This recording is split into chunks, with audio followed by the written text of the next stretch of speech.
उस प्रभु के विधान को नहीं हटा सकते, तो इधर के लिए तुम क्यों पावर लगा रहे हो, आप बढ़ो प्रभु की तरफ बढ़ो। ये सब होता रहेगा।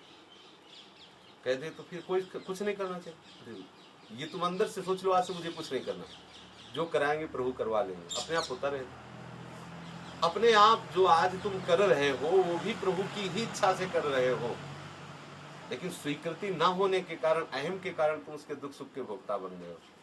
किसी को जान से मारना ये कोई धर्म है? अर्जुन कह रहा मैं नहीं मारूंगा।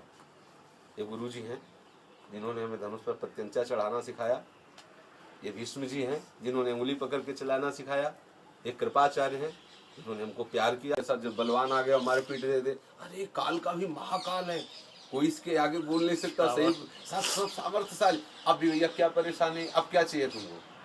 अब अगर तुम दुखी हो रहे हो तो अपनी मूर्खता से दुखी हो रहे। ऐसा मालिक मिल गया है तो हम कहीं एकांत में हो, कोई आ जाए, एकांत में हो, पहले वो होगा जहां आप एकांत होगे, पहले वो वहां विराजमान होगा। आपके जाने से पहले, आपके पैर रखने के पहले वो वहां विराजमान है। कि भय किस बात का?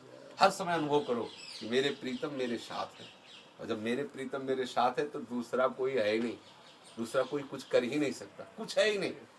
जब ये बात साधक ये बात सोचता है और सिद्ध पुरुष को अनुभव होता है, तभी तो कहीं को उसका बाल बांका नहीं कर पाता। बड़े बड़े विघ्न उसके साथ नाटक में देखो, लीला देखो, बड़े बड़े विघ्न भक्तों के साथ किए जाते हैं, कहीं कोई उनको गिरा पाए अपनी स्थिति से?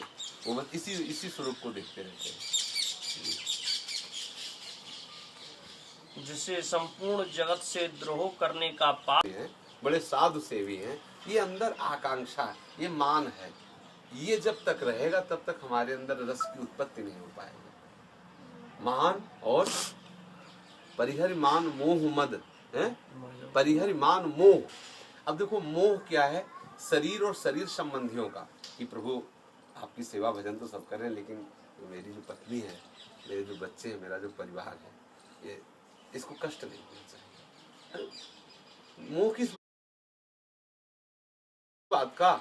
सही पूछो तो तुम अकेले नहीं रह सकते थे, इसीलिए पत्नी और बच्चों का रूप धारण करके तुम्हारे पास आया है। तुम अकेले नहीं रह सकते थे ना, तुम्हारे तो क्या करे, अब बहुत प्रेम करते हैं, वो बड़े तुम्हारे प्रेमी हैं, तो उन्होंने पत्नी रूप धारण कर लिया और उन्होंने पुत्र रूप धारण कर लिया और आपके साथ हो गए। अब आप इतना मोह, अगर उनको असली रूप में देखो प्रभु आप ही हो तो फंसोगे नहीं, अगर मेरी पत्नी तो फिर घाटे का सौदा हो जाएगा, क्योंकि प्रभु को जो ही भूलोगे ते ही आप दंड के पात्र बन जाओगे, फिर माया आपको अपने अंदर में ले लेगी, प्रभु के अंदर से आप अलग हो जाओगे। इसलिए मोह और मद, अहंकार मत करो। जो कुछ हो रहा है प्रभु की इच्छा से, मान लो आपसे कोई सत्कर्म हो गया, कोई बहुत बड़ा सत्कर्म हो, तो अहंकार क्यों करते हो कि मैंने किया? अगर आप कर सकते थे तो पहले कर लेते, अगर नहीं कर पाए हो तो निश्चित समझो प्रियाजू के द्वारा ये कराया गया है, श्री जी के द्वारा कराया गया है।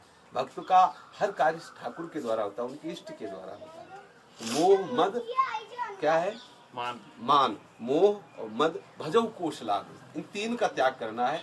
मान का त्याग करना है, मोह का त्याग करना है और अहंकार का त्याग। ये तीनों तभी त्याग हो जाएंगे जब प्रभु की कृपा हो जाएगी। वास्तविक पूछो तो तुम त्याग नहीं कर पाओगे।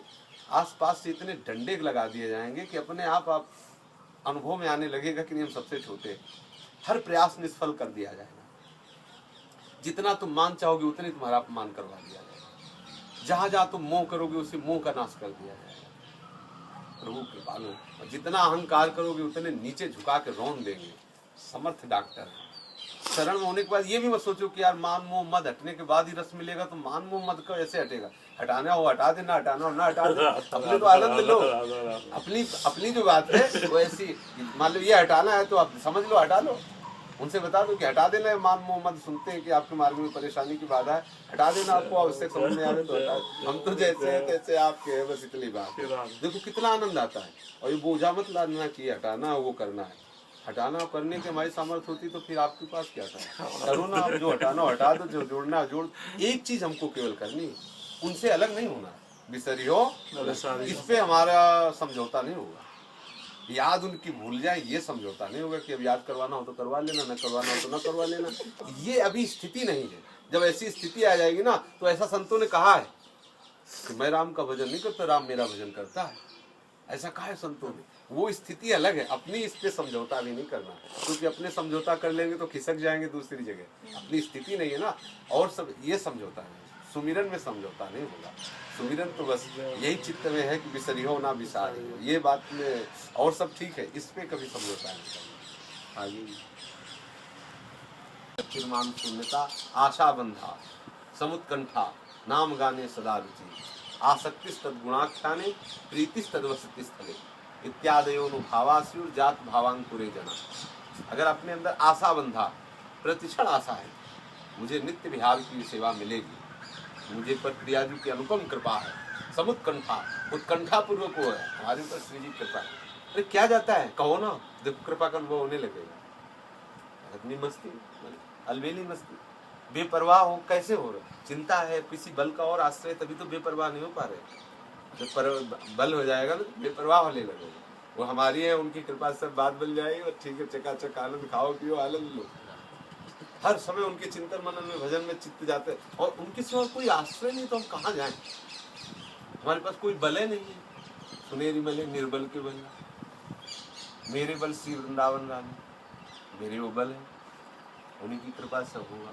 अब जो चीज हमें अंदर लगती है कि ये प्रियाजू से अलग है, उसके लिए हम रोए, प्रियाजू से प्रार्थना करें कि इसको भी आप स्वीकार कर लो, हमारी इस वृत्ति को भी स्वीकार कर लो जो आपसे अलग है। वो निश्चित कृपामयी है, वो स्वीकार उसको भी किए हुए, लेकिन आपके अंदर भ्रम है, ये बात वो वृत्ति भी वही स्वीकार किए हुए है, पर हमारे अंदर भ्रम है। उस भ्रम का वो निवारण कर देंगे तो आपको दिखाई देगा कि जो वस्तु, जो व्यक्ति, जो स्थान हम प्रियाजू से अलग समझ रहे थे, वस्तुतः वो प्रियाजू ही है, उनसे अलग कोई वस्तु है नहीं। तो आप आनंदित रहो, भजन करो, खूब भजन करो, सेवा में, सुमिरन में, भजन में बस मगन हो। ठीक,